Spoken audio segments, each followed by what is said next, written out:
Thanks for watching Slice of Sci-Fi. I'm Noah Richmond. And I'm Daren Goldswick. We are talking about Avengers Infinity War. Yeah, this is it, dude. This is the big one. This is what it's all been leading up to. Is 10 years of our lives, and hitting the screen and going in with all the anticipation of what that entails. This film is a film that is a perfect recipe for disaster. Yes. I mean, if you look at everything that's going into it, all the different subplots, all the different characters, everything that they're trying to cram in and tell in just this singular movie, and that this is like a big budget Hollywood production, there's just no reason for this to work if you really break it down. I mean, this is the sort of thing that almost always fails. Yeah, However, it is the Russo Brothers who are the guys that did Captain America Civil War. And it was the exact same thing with Captain America Civil War. You had 11 different stories going on all at the same time, and yet somehow they made it work. They found just enough space to give each character their room, and it all cohered. Yeah. It came off as a cohesive Marvel Comics Captain America story, and it really was just like a good comic book, crossover comic book, where it just does justice to everything. So can they do it again with Infinity War with an even bigger cast? Can you have one movie be a successful sequel to Guardians of the Galaxy, Captain America, Thor, Iron Man, Spider-Man? It's a lot. It's so much. It is so much. Well, it's not just, I don't know about for you, but it's not just these decade of Marvel movies we've been waiting and watching. It's also the decades of reading the comic books before this ever even took light. So it's like a lifetime of anticipation for me, who's wanting this one day to be, Right, to actually see Thanos and the Infinity War play out on the big screen. Yeah, I mean, of course, I never envisioned that this was ever going to happen. I mean, because it's a far-fetched story, man. Right. And you really are running the risk of, because this movie it messes with people's minds in a lot of ways, because the story itself is it's kind of out there, man. You have to be really kind of go with it to really appreciate it. But yeah, and like you said, the Russo Brothers, they really proved themselves with Civil War and with Winter Soldier too, and they proven that they could direct a group of characters. And like before that, my thought was maybe Joss Whedon was the only guy that really did it well with the first Avengers movie. So, but obviously he's not the only one. Wow. Okay. This has been a great ride, man. I mean, I think we're all lucky to even be alive experiencing this right now, because who knows, maybe 5 years down the road we won't be having this anymore because people have been just done with it, Yeah. I don't know. Well, I think you just answered my question then, because I was about to ask you, so did they pull it off? Did they succeed? Yes. Yeah. I mean, I walked out just numb, man. It was everything in a bag of chips. Yeah. I mean, wow. So, okay.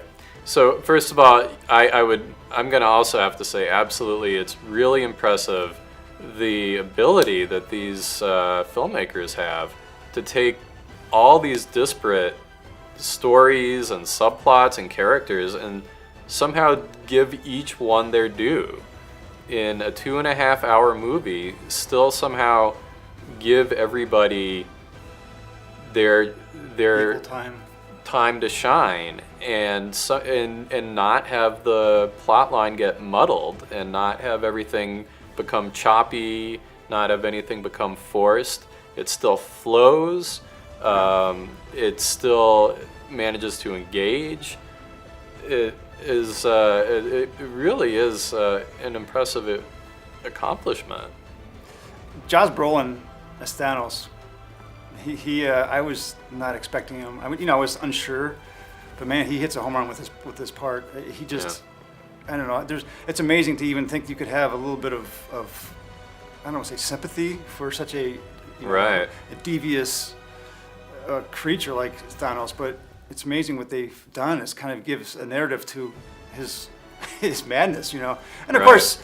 It's kind of helps to have a backstory on him, which I'm hoping that we'll get a little bit of a chance to know him. Maybe I don't know later on, but point is, he's not just a one-dimensional character in this movie.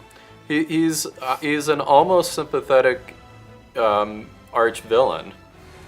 You know what it is, though? It's like there's a couple lines that he said in the movie that really stuck out with me, and of course I'm not going to say that, but it kind of put the stamp on. This is a really important character for Marvel because, as I've said before, up until Black Panther, there hasn't been a Marvel villain that really kind of like I felt really threatened by. Black Panther had a great with Warmonger because I felt sympathy for him, and I liked how they put you in that mind. Right. And but this villain it just blows the water off all the other villains we've had because I just never felt there was that. Ultron was kind of cool and everything, but I never felt like at one moment's notice he could completely squash any superhero or anybody. And this Thanos, this omnipresent, person that we have here he's capable of whatever he wants almost, it's just, and that's kind of a big thing to have on the screen, to how we finally have a villain that these characters can be snuffed out by, it's pretty impressive. And so that's my takeaways. They finally have something that I think really creates a little more drama, The other thing I'll say is somebody that's read the Infinity Gauntlet comic book, even though they just don't have the rights to completely faithfully adapt the comic book. Right. I think that they really faithfully adapted the spirit of the comic. Oh yeah. I mean, it really. I was impressed how closely it managed to stick to the source material. Boy, can you imagine how much more? I don't know. I'm just wishing, because we also know that the rights that Fox owns, or maybe that Marvel owns. But you're right. They did an amazing job of just taking the spirit of the story and still letting it breathe and making it its own strong story to be, that I'm excited about. And going into this movie, I was obviously a little concerned because we don't see Galactus, we don't see Watcher, we don't see all these other, obviously Fantastic Four, and so these very integral characters that I was kind of asking, Adam Warlock, how are they going to do this without? But damn, yeah. I walked out of that movie just with my mind blown. I mean, it was like, this is one of the most expensive, mind-blowing movies I think they've ever made before. It's like, this is going to mess with audiences so around everywhere who don't really know the real deal here. Right. People are going to be leaving that theater like, what the hell? I don't know, man. I would be always willing to, I would like to watch, like they have the people's reactions to when Jon Snow died. I would love to see the people's reactions when certain things in this movie happen. Right. Anyway. So I will say there are a few things that to me I would point to as less than perfect. Well, one is that Jim Starlin, who wrote the original comic series, this film is so clearly based on what he wrote, and yet he's barely. You have to really read the credits carefully to find his name mentioned anywhere. We waited, a couple minutes to see his name? That's pathetic. Yeah, it was really buried, in the thick of the credits. And that's a shame because this is clearly Jim Starlin's Infinity Gauntlet story.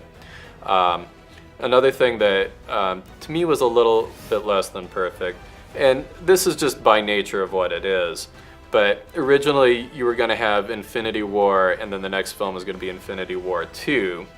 And then later the announcement came, actually this is going to be its own self-contained film, and then they're going to do some next Marvel Avengers film. Where this ends off is not, you wouldn't just end it there and say, okay, well, I guess that's the end of, No way, dude.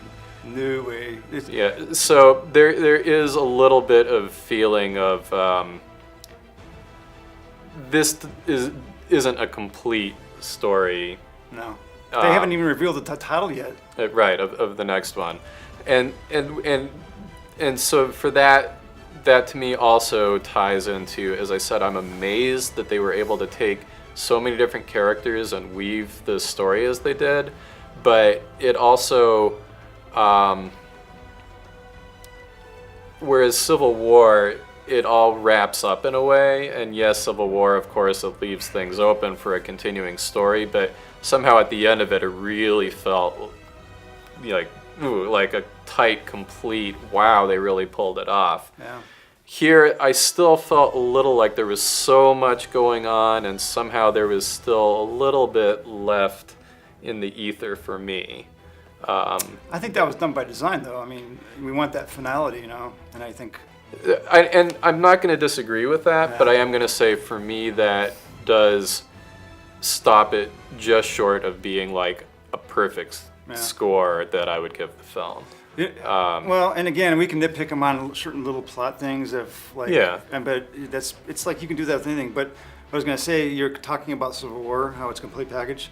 My experience from watching that, it was like watching two best friends fight and still like and being ashamed to watch it and like not enjoying it but still appreciating it. Right. This reminded me of watching like a Game of Thrones episode. Like you don't know who in the hell's gonna when's this person's gonna get their neck broke. I mean that kind of tension.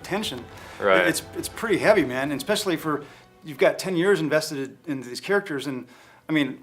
I'm talking about just a casual fan who doesn't know the backstory, but they're going to be probably taking this a whole different level than somebody who's already familiar with it. So I think there's going to be an emotional attachment to this movie that it's huge, man. The last time I felt this exhausted coming out of a movie like this, man, as a kid when I saw Empire Strikes Back, that was pretty exhaustive for me. Yeah. But damn, this movie was powerful. Yeah. It's just that's all I can say. Yeah, I guess the one other thing I would also throw out there is if you haven't been watching the Marvel films, this would definitely be jumping in the deep end if you haven't seen any build up to it. Because you have no business watching it if you haven't seen any of the other movies. I mean, really. I do think it does a good job of introducing the characters in such a way that, you know, maybe if you've seen, this and that, but I haven't watched every single one, you can still kind of catch on to the gist of, of what it is. But it definitely is not would not be the friendliest introduction to the Marvel universe. Hey, John, let's go see this movie. I haven't seen the rest of them. Oh, come on, we'll be fine. Yeah, again, you're right. I mean, but you'd have to be living under a rock to not even be familiar with Iron Man. Right. In any case, I would definitely have to say, on the whole, is definitely, it's an accomplishment. It is epic. There's so much that they put in this film, and yet it works. And I would absolutely say, go see this one. Yes, just be prepared to have your heart pound in your chest a little bit, and just there's lots of anxiety with this movie, but it's why I love movies, in particular this superhero genre, I guess, you know. But it's what it does make me do is sad that DC can't get its shit together. I mean, God, you have this, and then you got Justice League. It's like Jesus. I'll second that. But go see this movie. You won't regret it. That's our thoughts on Infinity War. And thanks for watching Slice of Sci-Fi.